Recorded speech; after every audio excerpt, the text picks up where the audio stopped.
गुरुजी शुक्राना, गुरुजी अनंतम शुक्राना हमारे गुरुजी महाराज का। ओम नमः शिवाय। शिवजी सदा सहाय। ओम नमः शिवाय। गुरुजी सदा सहाय। शुक्राना अनंतम शुक्राना। अब शिव पुराण में 21 चैप्टर है भीमेश्वर ज्योतिर्लिंग की उत्पत्ति। सूत जी बोले, हित की कामना से शिवजी अपने गणों के साथ वहां गए और उसकी रक्षा के अर्थ अपने भक्त के निकट गुप्त रहे, मतलब छुप कर रहे। इसी अवस्था में वहां उस समय कामरूपेश्वर ने पार्थिव लिंग के आगे अत्यंत ध्यान करना प्रारंभ कर दिया। तब किसी ने जाकर राक्षस से निवेदन किया कि राजा इस प्रकार तुम्हारे लिए धारण क्रिया का प्रयोग करता है। सूत जी बोलते हैं, यह सुनकर वह राक्षस अति क्रोधित होकर उस राजा को मारने की इच्छा से तलवार ग्रहण करके राजा के समीप गया। वहां राक्षस पार्थिव लिंग आदि को स्थित हुआ देखकर तथा यह राजा कुछ कर रहा है ऐसा उसका स्वरूप देखकर विचारने लगा। यह प्रयोग ही तो करता है, आज कुटुंब सहित इस राजा को तलवार से मार डालूंगा। ऐसा मन में ठान कर वह महाक्रोध करता हुआ उस राजा से बोला। भीम बोला, हे दुष्ट आत्मा, हे राजन, तू इस समय क्या कर रहा है? तू सत्य कह, तुझे मैं नहीं मारूंगा, अन्यथा मैं निश्चय ही तुझे मार डालूंगा। सूत जी बोले, ऐसा उस राक्षस का वचन सुनकर शिव के विश्वास में पूर्ण हुए उस काम रूपेश्वर राजा ने अपने मन में तत्काल विचारा, जो होनहार है वे अवश्य होगा, उस होनी का निवारण करने वाला कोई नहीं है। यहाँ सब कुछ प्रारब्ध ही के अधीन है और शिव ही को प्रारब्ध कहते हैं। वह दया करने वाले शिव जी इस पार्थिव लिंग में निश्चय ही उपस्थित हैं। क्या वे मेरे लिए कुछ ना करेंगे? फिर यह राक्षस क्या है? वह शिवजी अपने अनुकूल प्रतिज्ञा को सत्य करेंगे, कारण कि भगवान शिवजी सत्य प्रतिज्ञा वाले हैं। ऐसा शास्त्रों में सुना है। जब कोई मेरे भक्त को अति कठिन पीड़ा देता है तब मैं उसकी रक्षा के लिए उस दुष्ट को मारता हूँ। यह प्रतिज्ञा है, इसमें कुछ संशय नहीं।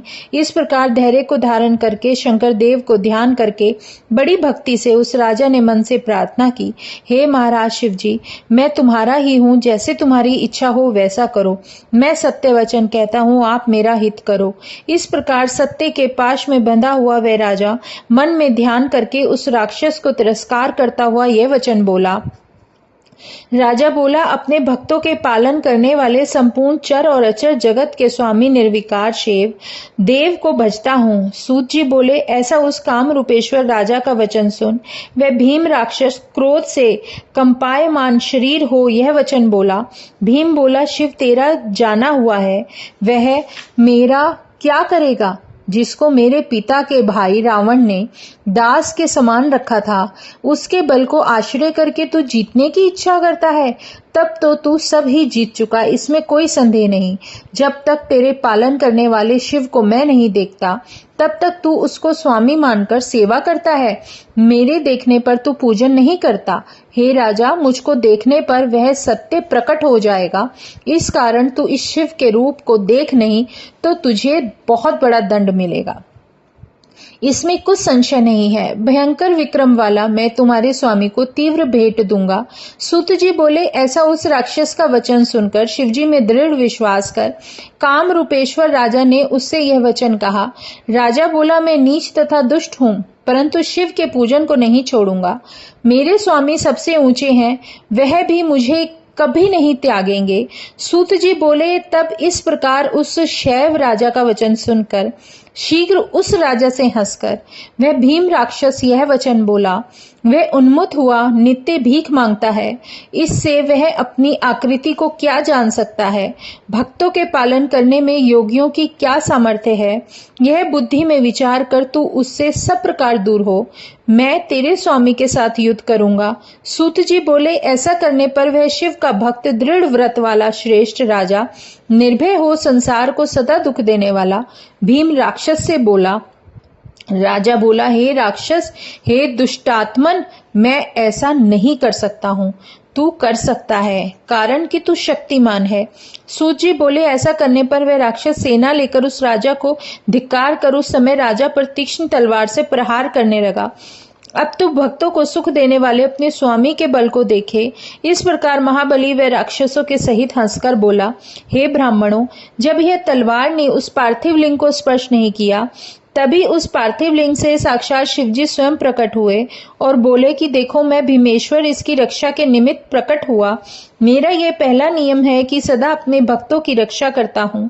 इससे मेरे भक्तों को सुख देने वाले बल को शीघ्र देख। ऐसा कहकर पिनाक अस्त्र से उस तलवार के 2 खंड कर दिए। फिर उस राक्षस ने उनके ऊपर अपना त्रिशूल फेंका तो शिवजी ने उस दुष्ट के त्रिशूल के 100 खंड कर दिए। हे ब्राह्मणों, तब उस दैत्य ने शंभु के ऊपर शक्ति का प्रहार किया। उसको भी शिव ने अपने बाणों से शीघ्र लाखों टुकड़े कर दिए। फिर उसने महादेव के ऊपर पट्टिश अस्त्र का प्रहार किया। उसे क्षण मात्र में उन्होंने अपने त्रिशूल से तिल के समान खंड खंड किया।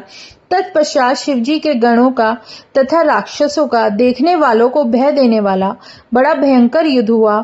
उस समय संपूर्ण पृथ्वी व्याकुल हो गई और पर्वतों सहित सब समुद्र चलायमान हुए। संपूर्ण देवता तथा पृथ्वी ऋषि अति व्याकुल हो गए और आपस में कहने लगे कि व्यर्थ ही शिव की प्रार्थना की। तब नारद जी ने वहां जाकर अंजलि बांधकर मस्तक झुकाकर दुख दूर करने वाले शिवजी की प्रार्थना की। नारद जी बोले, हे नाथ, हे विभ्रम कारक, आप क्षमा करो। एक तृण पर क्या कुठार का प्रयोग होता है? आप इसे शीघ्र मारिए। ऐसी प्रार्थना करने पर उन प्रभु शिव ने उन संपूर्ण राक्षस गणों को हुंकार रूपी अस्त्र से भस्म कर दिया। वहां सब देवताओं के देखते देखते ही तत्काल नष्ट हुए। जिस प्रकार दावाग्नि सब वनों को भस्म करती है, उसी प्रकार क्रोधित हुए शिवजी ने क्षण मात्र में राक्षसों का बल नष्ट कर दिया। उस समय भीम नामक राक्षस की कौन सी भस्म है, यह भी किसी ने नहीं जाना। वह राक्षस अपने परिवार सहित भस्म हो गया। नाम भी कहीं नहीं सुनाई न दिया। तब शिवजी की कृपा से सब मुनीश्वर शांति को प्राप्त हुए। इंद्र आदि देवताओं से ही संपूर्ण संसार स्वास्थ्य को प्राप्त हुआ। महेश्वर की क्रोधानल एक वन से दूसरे वन से निकली। राक्षसों के शरीर की भस्म संपूर्ण वन में व्याप्त हुई। उस भस्म से अनेक कार्य संपादन करने वाली औषधियां उत्पन्न हुई और उससे मनुष्यों के रूप तथा अनेक भेष जन्मांतर में बने। हे द्विजों, उसके लेप से भूत प्रेत पिशाच आदि सब दूर होते हैं। ऐसा कोई कार्य नहीं है जो उस भस्म से ना होता हो। उन देवताओं ने, उन मुनियों ने शिवजी की विशेष प्रार्थना की, है स्वामी, आपको संसार के सुख देने के कारण यहाँ निवास करना उचित है। यह युद्ध ना करने वालों को दुख देने वाला कुत्सित देश है और आपका दर्शन करके लोगों का कल्याण होगा। सब कुछ सिद्ध करने वाले आप सदा भीम शंकर नाम से, भगवान का जो नाम रखा गया उस नाम से प्रसिद्ध होंगे। यह ज्योतिर्लिंग सब आपत्तियों का निवारण करने वाला तथा पूजनीय होगा। सूत जी बोले, लोगों के हित करने वाले, स्वतंत्र भक्तों पर दया करने वाले शिवजी ने ऐसी प्रार्थना सुनकर प्रीति से वहां निवास किया। अब है 22वां अध्याय चतुर्थ कोटि शत्रुद्र संहिता का, जिसका शीर्षक है विश्वेश्वर महात्म्य और काशी में रुद्रागमन वर्णन। सूत जी बोले, हे ब्राह्मण मुनियों, इसके आगे बड़े पापों के नाश करने वाले विश्वेश्वर के महात्म्य को कहता हूं, आप सुने। इस संसार में जो कुछ वह यह वस्तु मात्र दिखती है, वह सब निर्विकार सनातन चिदानंद स्वरूप है। और जब उस ही कैवल्यरित ज्ञान स्वरूप परमेश्वर की दूसरे होने की इच्छा उत्पन्न हुई, तब यही सगुण रूप से शिव कहलाए गए। और यह शिव ही पुरुष तथा स्त्री के भेद से 2 प्रकार के रूप वाले हुए हैं। उनमें जो पुरुष है वह शिव है और स्त्री रूपा शक्ति के आने से प्रसिद्ध है। हे मुनि सत्तमो, तब उन दोनों अदृष्ट हुए चिद आनंद स्वरूपों के स्वभाव से प्रकृति तथा पुरुष प्रकट हुए। हे द्विजों, जब उन्होंने जगत के माता पिता को न देखा, तब वे प्रकृति और पुरुष बड़े संशय को प्राप्त हुए। उस समय निर्गुण परमात्मा से यह वाणी प्रकट हुई कि तप करना योग्य है। उस तप से ही उत्तम सृष्टि होगी। और प्रकृति पुरुष बोले, हे स्वामी, हे शिवजी, तप करने को कोई भी स्थल नहीं है। अब हम दोनों कहाँ स्थित होकर आपकी आज्ञा से तप करें? तब संपूर्ण तेजों के सार रूप 5 कास पर्यंत सब साधनों के सहित शोभायमान सुंदर नगर निर्गुण शिव ने निर्माण कर अपनी प्रेरणा से अंतरिक्ष आकाश में पुरुष के समीप स्थित किया। फिर वहां स्थित होकर विष्णु ने सृष्टि रचने की कामना से शिवजी का ध्यान करके बहुत समय तक तप किया। तब उनके परिश्रम से अनेक जल की धाराएं प्रकट हुईं, उनसे वह शून्य व्याप्त हुआ। उस समय उसके सिवाय और कुछ नहीं दिखता था। तब विष्णु ने देखा कि यह क्या अद्भुत सा दिखता है। इस प्रकार आश्चर्य से देखकर सिर को कंपाया। सिर के कंपाने से विष्णु के कान में एक मणि गिर पड़ी। वह मणिकर्णिका नाम से बड़ा तीर्थ प्रसिद्ध हो गया। वह मणिकर्णिका जल रूप बहती हुई पंचक्रोशी 5 कोस तक विस्तार वाली हुई। तब निर्गुण शिव ने तत्काल उसको त्रिशूल पर धारण किया। विष्णु ने वहां ही अपनी स्त्री के सहित शयन किया। शिव की आज्ञा से उनकी नाभि कमल से ब्रह्मा जी उत्पन्न हुए और उन ब्रह्मा जी ने शिव जी की आज्ञा पाकर अद्भुत सृष्टि रचना प्रारंभ की और उस ब्रह्मांड में 14 लोक रचे। मुनियों ने 50 करोड़ योजन के प्रमाण से ब्रह्मांड का विस्तार वर्णन किया है। ब्रह्मांड में अपने कर्मों में बंधे हुए प्राणी मुझे किस प्रकार प्राप्त होंगे, ऐसा विचार कर यह पंचक्रोशी उनसे पृथक रखी है। यह पंचक्रोशी लोक में कल्याण देने वाली तथा कर्मों की नाश करने वाली है।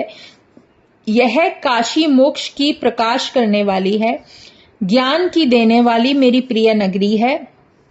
परमात्मा शिव ने मुक्ति देने वाले ज्योतिर्लिंग को स्वयं स्थापित किया और कहा, मेरे अंश वाले ज्योतिर्लिंग, यह क्षेत्र तुमको कदापि त्यागना नहीं चाहिए। ऐसा कहकर शिव ने स्वयं अपने त्रिशूल से उतार कर उस काशी को मृत्यु लोक में स्थापित किया और ब्रह्मा का दिन पूरा हो जाने पर भी वह नाश को प्राप्त नहीं होती। हे द्विजो, प्रलय काल में भी शिवजी उसे त्रिशूल पर धारण करते हैं। हे द्विजों, फिर ब्रह्मा जी से सृष्टि रचने पर काशी को स्थापित करते हैं। कर्म बंधनों के आकर्षण करने से काशी कही जाती है और काशी में अविमुक्तेश्वर लिंग सदा स्थित रहता है। वह महापाप करने वाले मनुष्यों को भी मुक्ति देने वाले हैं। हे मुनीश्वरों, कोशी से अन्यत्र जीवों को सारूप्य आदि मुक्ति प्राप्त होती है, परंतु यहाँ प्राणियों को सायुज्य उत्तम मुक्ति प्राप्त होती है। जिन प्राणियों की कहीं गति ना हो तो उनकी वाराणसी पुरी में गति होती है। महापुण्यदायक पंचक्रोशी कोटि हत्याओं की नाश करने वाली है। वहां सब देवता भी मरण की इच्छा करते हैं। औरों की तो बात ही क्या है। यह सर्वदा शिव की प्रिय तथा भुक्ति मुक्ति को देने वाली है। ब्रह्मा, विष्णु, सिद्ध, योगी तथा मुनि और त्रिलोकी के मनुष्य भी सदा काशी जी की प्रशंसा करते हैं। मैं काशी जी की महिमा 100 वर्षों से भी वर्णन करने को समर्थ नहीं हो सकता, तो भी यथाशक्ति वर्णन करता हूँ। भीतर सत्व गुण और बाहर तमोगुण वाले निर्गुण और अनेक गुणवान कैलाशपति कालाग्नि नाम से प्रसिद्ध रुद्र ने अनेक प्रकार की प्रार्थना से इस प्रकार शंकर से कहा था। रुद्र बोले कि हे विश्व के स्वामी, हे महादेव, हे महेश्वर, मैं आपका हूँ, इसमें संशय नहीं है। आप माता पार्वती सहित मुझ पुत्र पर कृपा करें। हे जगत के स्वामी, हे जगतपते, आप सदा लोगों के हित की कामना में यही निवास करें और सबको तारें, ऐसी प्रार्थना करता हूँ। सूत जी बोले, इस प्रकार बुद्धि संपन्न रुद्र जी अविमुक्त क्षेत्र में शिव की बारंबार प्रार्थना करके नेत्रों से आंसुओं को बहाते हुए प्रसन्नता से उनसे बोले, हे देवों के देव, हे काल रूप, रोग की औषधि, तीनों लोकों के पति, आप ब्रह्मा, विष्णु आदि देवताओं से निश्चय ही सेवा करने योग्य हैं। हे देव, आप काशीपुरी में राजधानी निवास स्थान स्वीकार करें। मैं अचिंत्य सुख के कारण ध्यान करता हुआ यहाँ स्थित रहूंगा। आप ही मुक्ति के देने वाले तथा कामनाओं के देने वाले और कोई नहीं। इस कारण आप संसार के उपकार के निमित्त सदा पार्वती के सहित निवास करें। हे सदाशिव, आप संपूर्ण जीवों को भव सागर में निरंतर उद्धार करो तथा भक्तों के कार्य करो।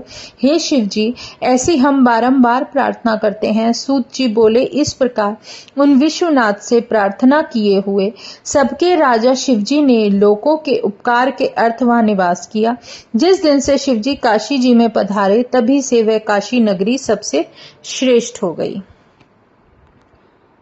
जय गुरु जी, शुक्राना गुरु जी, अनंतम शुक्राना हमारे गुरु जी महाराज का। ओम नमः शिवाय, शिव जी सदा सहाय।